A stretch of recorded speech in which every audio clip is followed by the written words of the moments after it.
he is at school. In Nepali, ऊ विद्यालयमा छ. ऊ विद्यालयमा छ. Here, विद्यालयमा.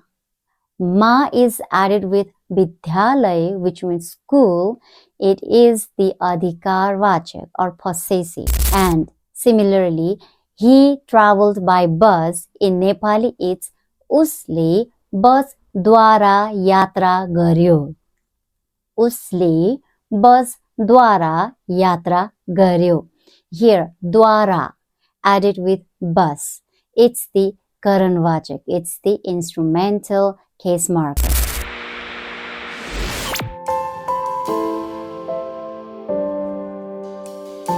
Hello and namaste. It's me Bimala Shrestha.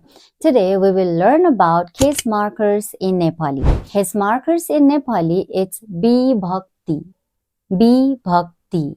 In Nepali grammar, vibhakti hold special significance. They are suffixes attached to the end of words to clarify the relationship of a word with other words in a sentence or its role within the sentence.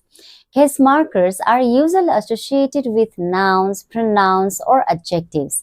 It refers to the special suffixes added to nouns or pronouns that define their role, relationship, or connection with the verb in a sentence. In Nepali grammar, there are 7 types of case markers. In Nepali, 7 प्रकारका विभक्तिहरू.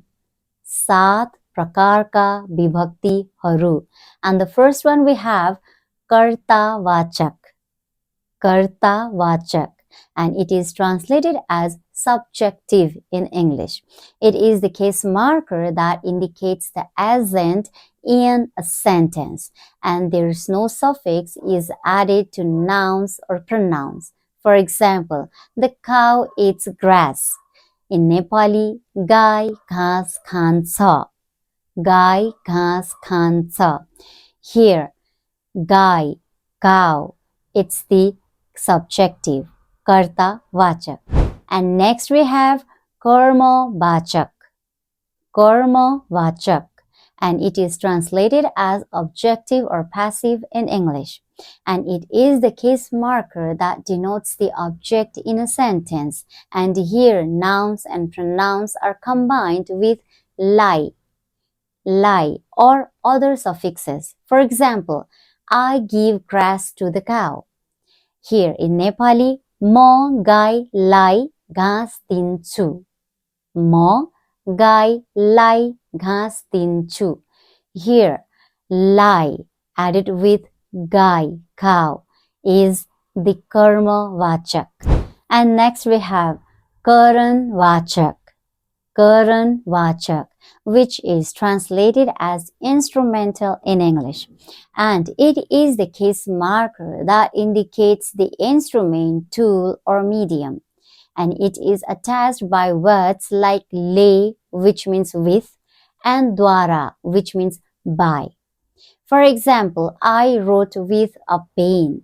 In Nepali, मैले कलमले लेखेँ.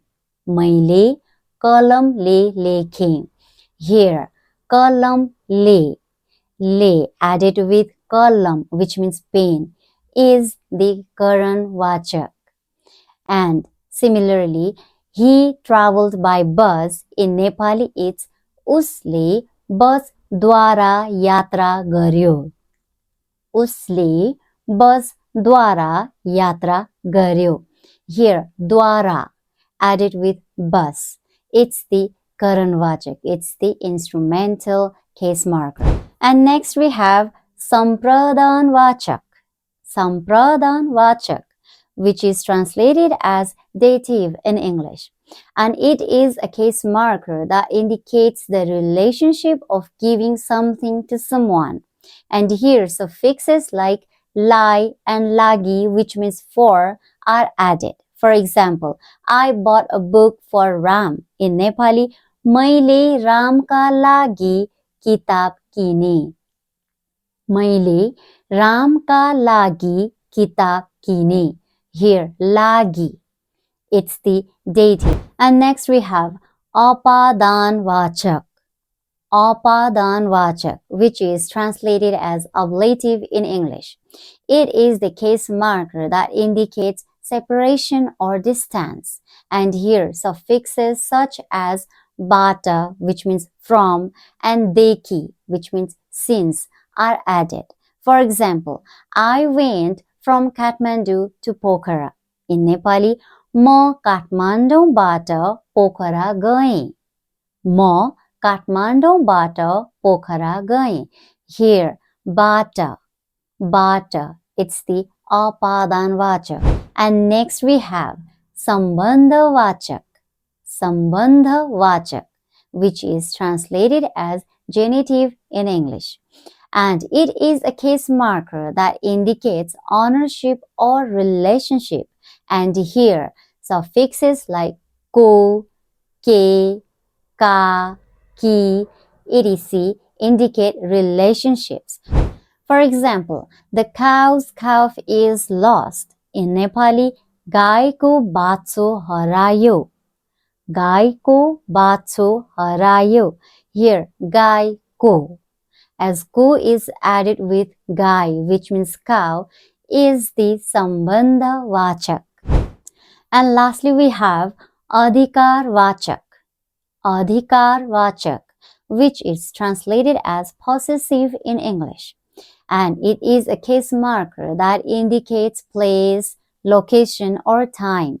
And here suffixes such as ma, tira are used. For example, he is at school. In Nepali, ऊ विद्यालयमा छ. ऊ विद्यालयमा छ. Here, विद्यालयमा. Ma is added with vidyalay, which means school. It is the adhikar vachak or possessive. And similarly, I will come in the evening. In Nepali, म बेलुकातिर आउने छु. म बेलुकातिर आउने छु. Here, बेलुकातिर. Tira is added with beluka, which means evening, is the adhikar vachak or possessive. That's it for today. I hope you have found today's video helpful to you. And if you want to learn some more of it, you can also visit our website. And now you can like and share the video. And if you have any questions or confusions, then you can comment below. And if you have not subscribed to our channel yet, then you can subscribe it to learn more Nepali with us. Thank you.